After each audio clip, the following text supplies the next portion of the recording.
A Rádio Rio Mar apresenta A Mensagem Pastoral, um programa dirigido às famílias cristãs do Amazonas.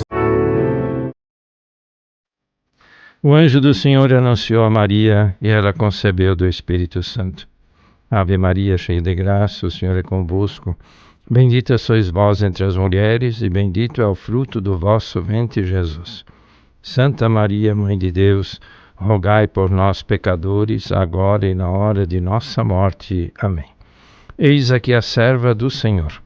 Faça-se em mim segundo a vossa palavra.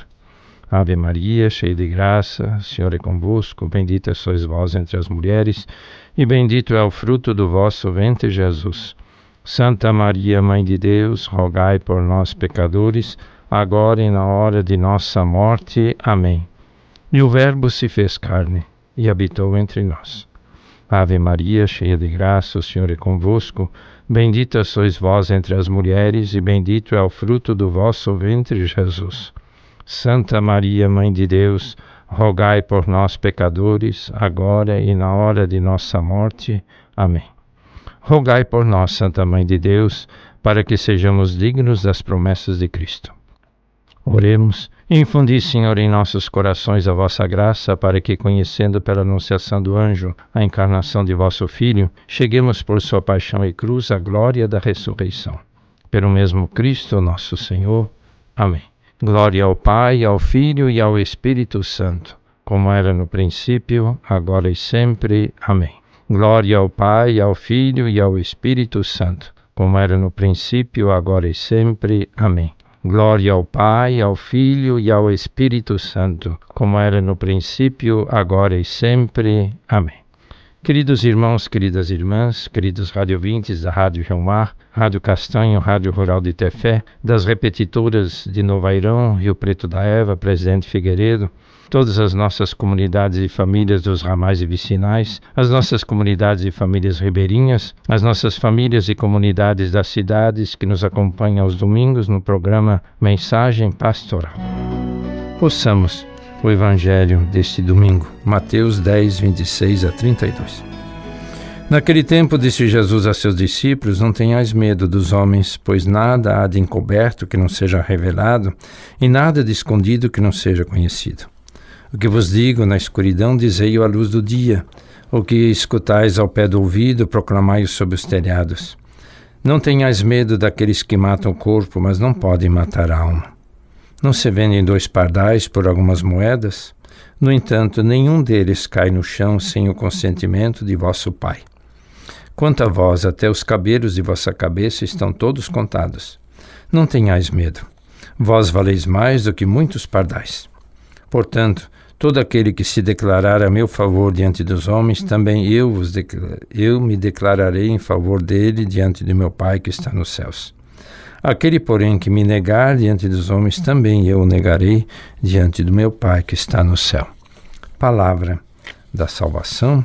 Glória a vós, Senhor. Você está ouvindo A Mensagem Pastoral. Meditemos, queridos radiovintes, o texto do Evangelho de hoje. O Evangelho a nos libertar do medo, nada de encoberto, mas revelado, nada de escondido, mas conhecido, luz, não escuridão, proclamação, não cochichos escamoteados, escondidos, mas em praça pública. O corpo pode passar pela morte, a alma, no entanto, permanece viva, vida. Somos todos viventes. São muitos os medos que fazem as pessoas sofrerem em silêncio, no escondimento. Medo do sofrimento, medo da fome, medo da perda do chamado, da amada, o medo da perda dos filhos, o medo do desespero, o medo da morte. No medo a vida definha, se apaga, a alegria desaparece, o medo causa dano, afasta. Uma vida tomada pelo medo definha. O medo nos afasta da solidariedade, da bondade, da compaixão. Podemos dizer, o medo nos afasta também de Deus. Não tenhais medo, que se repete por 3 vezes no Evangelho de hoje. Não temais, se repete por 3 vezes no Evangelho de hoje. Ao enviar os discípulos, Jesus assegura a sua presença, a sua ajuda, a sua proteção, no desejo de que os discípulos superem o medo e a angústia que resultam do confronto, da perseguição. Jesus oferece 3 ensinamentos para a superação do medo. Pede aos discípulos que o medo não impeça a proclamação da Boa Nova. A mensagem libertadora de Jesus não pode correr o risco de ficar, por causa do medo, circunscritas a um grupo pequeno, recolhido, escondido, comodamente fechado dentro de 4 paredes. A proclamação corre o risco, incomoda. A proclamação da mensagem tem a coragem, a convicção, a coerência de uma boa nova. Por isso, quanto mais livres é visível e melhor a luz do dia. Uma mensagem transformativa, transformadora. O outro ensinamento, os discípulos deixem-se guiar pela vida em plenitude, não pela morte. Não se deixem vencer pelo medo da morte física. O que é decisivo para os discípulos não é que os perseguidores os possam eliminar fisicamente, mas é perder a possibilidade de chegar à vida plena, à vida definitiva. A vida do reino que é anunciada, a vida definitiva é dom de Deus. O medo que deveríamos ter é de perder esse dom. Os discípulos que procuram percorrer com fidelidade o caminho de Jesus não precisam viver angustiados pelo medo da morte. O Evangelho convida os discípulos a confiar em Deus. Ele cuida dos pássaros, revela a tocante ternura e preocupação de Deus por todas as criaturas, mesmo em nossa cabeça. Ele nos conhece profundamente. Ele nos conhece de forma única, profunda. Conhece os nossos problemas, conhece as nossas dificuldades. É um pai, cheio de amor e de ternura, sempre preocupado em cuidar dos seus filhos e filhas. Ora, depois de terem descoberto que este rosto de Deus, os discípulos têm alguma razão para ter medo? A certeza de ser filho de Deus, de ser filha de Deus, é sem dúvida algo que alimenta a capacidade dos discípulos a empenhar-se sem medo, sem prevenções, sem preconceitos, sem condições, na missão de anunciar a vida nova do reino. Reino da liberdade e da graça, reino da verdade e da justiça, o reino da paz. Nada, nem as dificuldades, nem as perseguições deveriam calar os discípulos e as discípulas, pois guiados e guiadas, direcionadas pela confiança na solicitude e cuidado do amor de Deus. O medo pode tomar conta de nós, crescer em nós. Cresce quando cresce em nós no nosso coração a desconfiança, a insegurança, a falta de liberdade interior, não mais fecundadas pela palavra de Deus. O medo que pode ser o problema central do ser humano e só poderemos libertar-nos dele enraizados na vida nova e sempre próximos da palavra de Deus. Jesus, na sua pregação, com a sua presença, com os seus milagres, buscou despertar confiança. Se Deus cuida com tanta ternura dos pardais do campo, os pequenos pássaros da Galileia, como não vai cuidar de nós, de cada um de nós, seus filhos e filhas? Se faz crescer as ervas do campo e faz florir os campos, como não vela e se debruça sobre cada um de nós, seus filhos e filhas? Para Deus somos muito mais importantes e queridos do que todos os pássaros do céu e as flores do campo. Como nos diz um texto dos primeiros tempos do cristianismo, descarregai em Deus tudo que vos abate ou oprime, pois Ele se interessa pelo vosso bem. Jesus, que sempre transmitia esperança, confortava, buscava espantar o medo e se aninhava nos pobres, nos famintos, nas viúvas e nos órfãos. E repetia, animava e espantava o medo: tende fé, a tua fé te salvou, vai em paz, não voltes a pecar, não julgueis, vivei em paz. Deveríamos ser, portanto, discípulos de Jesus, comunidades que espantam medo e oferecem a confiança do Evangelho. Uma comunidade onde se respira a paz contagiosa e se vive amor entranhável, que escuta o apelo de Jesus: não ter medo. Ao deixarmos ressoar as palavras de Jesus, não tenhais medo, talvez possamos fazer a experiência de sermos amados por Deus. Tudo que nasce dele é confiança e amor. Dele recebemos a vida, não a morte, a paz e o bem, não a violência e a guerra. Podemos até nos afastar de Deus, mas Ele não se afasta de nós. Deus nos ama incondicionalmente. Não temos necessidade de conquistarmos a Deus, mas de nos abrirmos à sua graça e seu amor. Mesmo não sendo melhores, não sendo santos e santas, assim mesmo Deus nos ama. Não tenhais medo. O cristão não se ilude com a situação do mundo. Não se engana envolvendo com os problemas a partir de uma fé ingênua. Conhece a força do mal, mas a sua fé em Deus o ajuda a não esquecer que o mundo não está abandonado à desgraça. Os seguidores e seguidoras de Jesus veem a realidade a partir do amor. Não ter medo. Jesus encoraja os discípulos, nos ensina Papa Francisco. Fala do cuidado amoroso e providente do Pai que se preocupa com os lírios do campo e as aves do céu e, portanto, ainda mais com seus filhos e filhas. Assim não devemos preocupar-nos nem agitar-nos. A nossa história está firmemente nas mãos de Deus. Esse convite de Jesus a não termos medo encoraja-nos. Com efeito, às vezes sentimos-nos presos num sentimento de desconfiança e angústia. É o medo de falhar, de não ser reconhecido e amado, o receio de não ser capaz de realizar os próprios projetos, de nunca ser feliz e assim por diante. Então lutamos para procurar soluções, para encontrar algum espaço onde sobressair, para acumular bens e riquezas, para alcançar seguranças. E como acabamos? Acabamos por viver na ansiedade e na preocupação constante. Jesus, ao contrário, tranquiliza-nos: não tenhais medo. Confiai no Pai, que quer oferecer-vos tudo aquilo que realmente tendes necessidade. Já vos ofereceu o seu Filho, o seu reino, e nos acompanha sempre com a sua providência, cuidando de todos nós.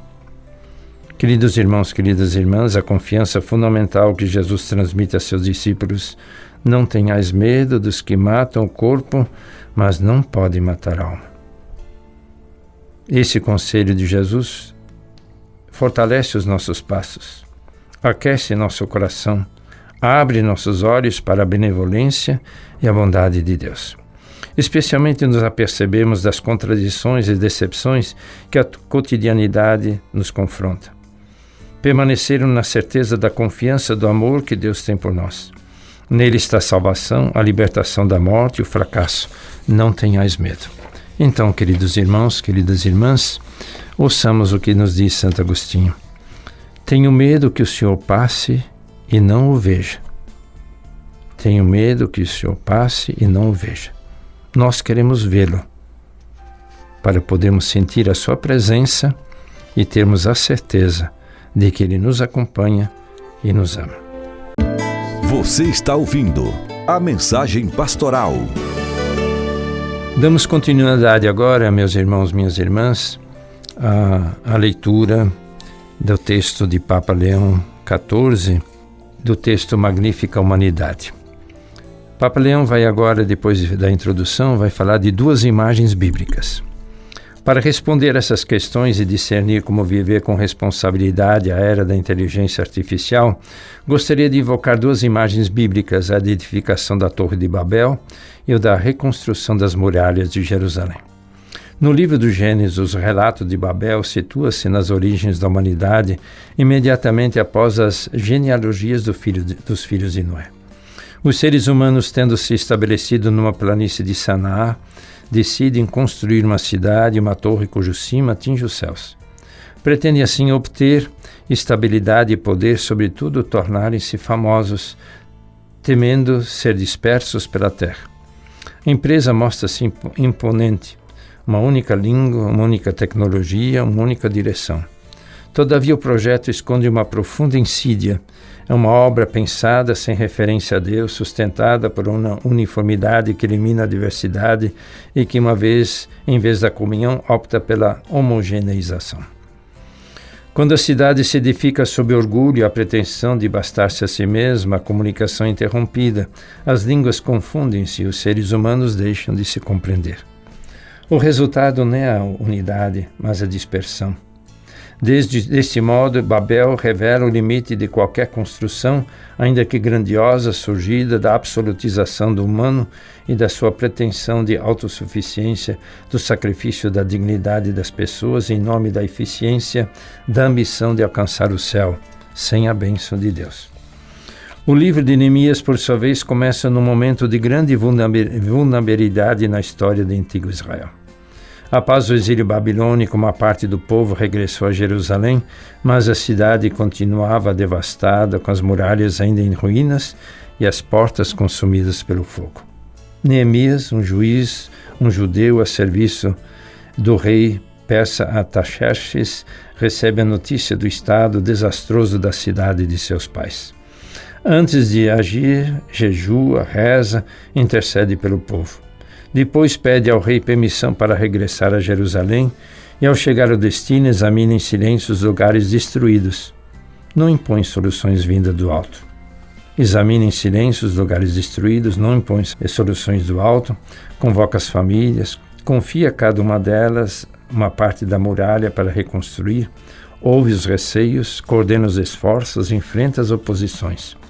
O relato mostra como a cidade renasce não da graça da iniciativa de uma única pessoa, mas através da responsabilidade partilhada por todo o povo, sacerdotes, artesãos, chefes de família, mulheres e jovens.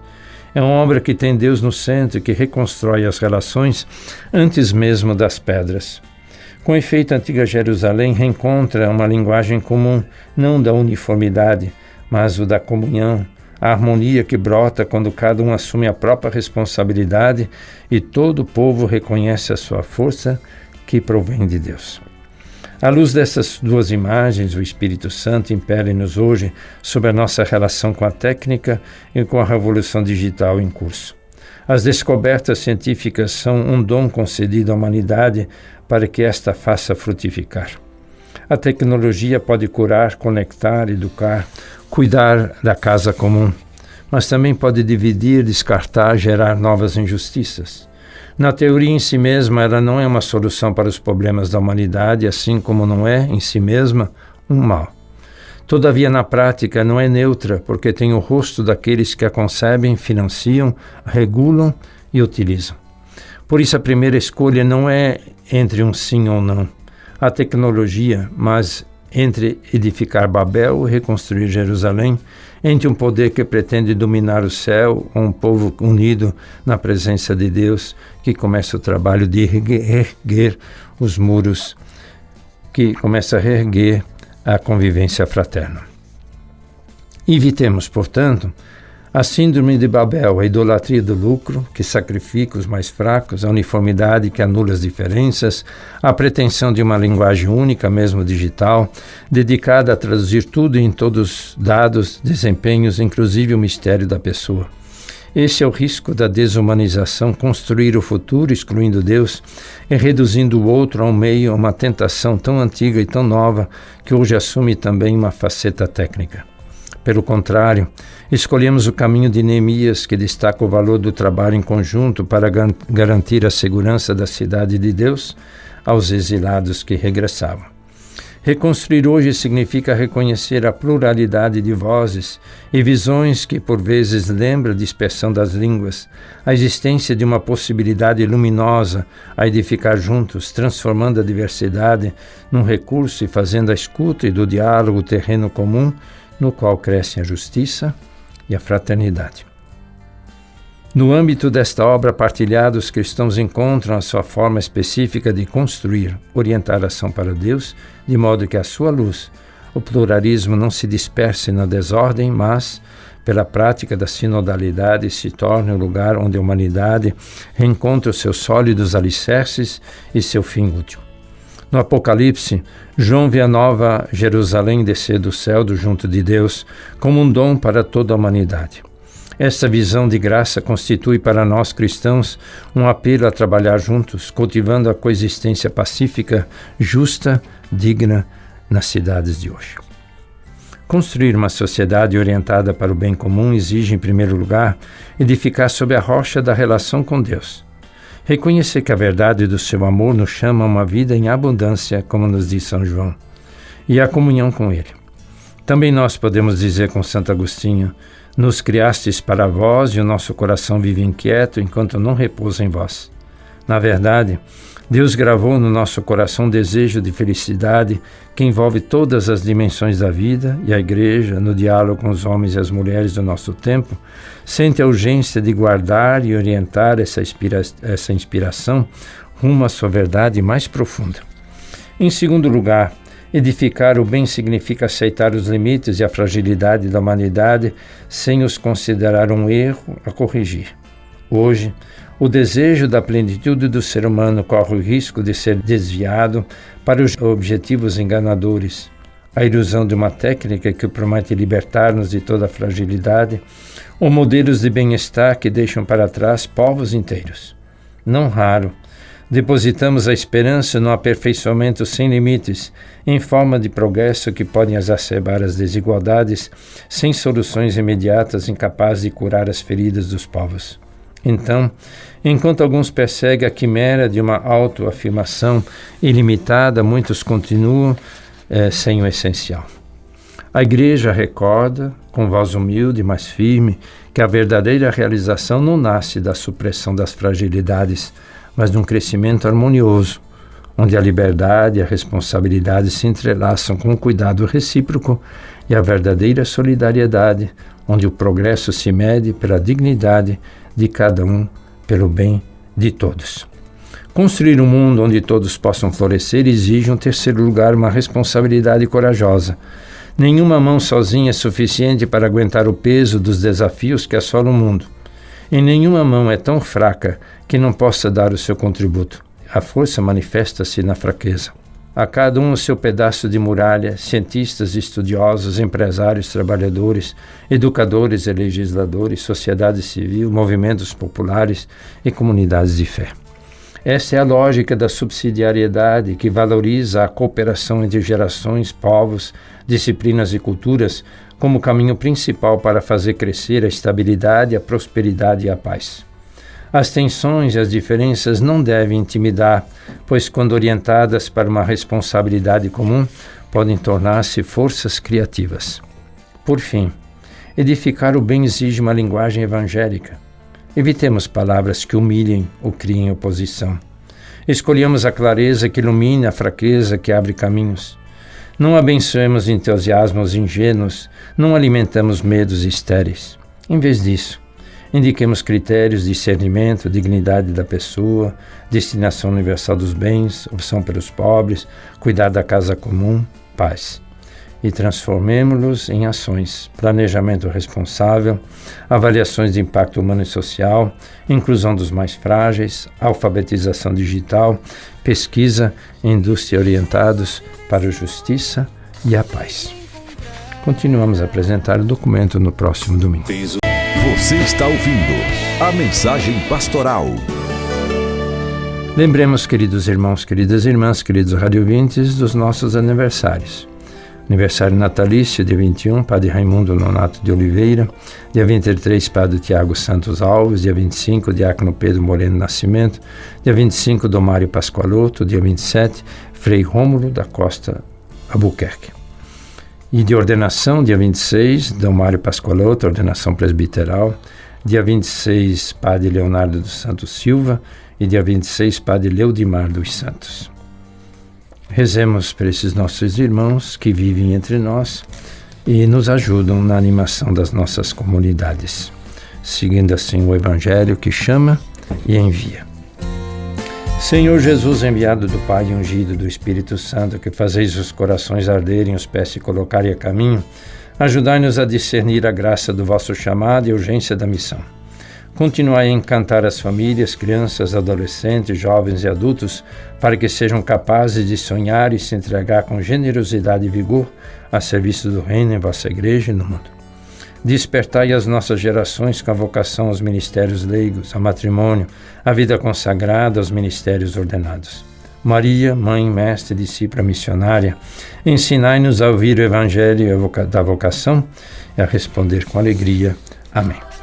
Queridos irmãos, queridas irmãs, vamos assim encerrando o nosso programa Mensagem Pastoral. Vamos receber a bênção. O Senhor vos abençoe e vos guarde, o Senhor volva seu rosto para vós e se compadeça de vós, o Senhor volva seu rosto para vós e vos dê a paz. O Senhor vos abençoe, em nome do Pai, do Filho e do Espírito Santo. Amém. Até o próximo domingo, queridos irmãos e irmãs, se Deus assim o desejar. A Rádio Rio Mar apresentou a Mensagem Pastoral. De volta no próximo domingo ao meio-dia, com retransmissão às 18 horas.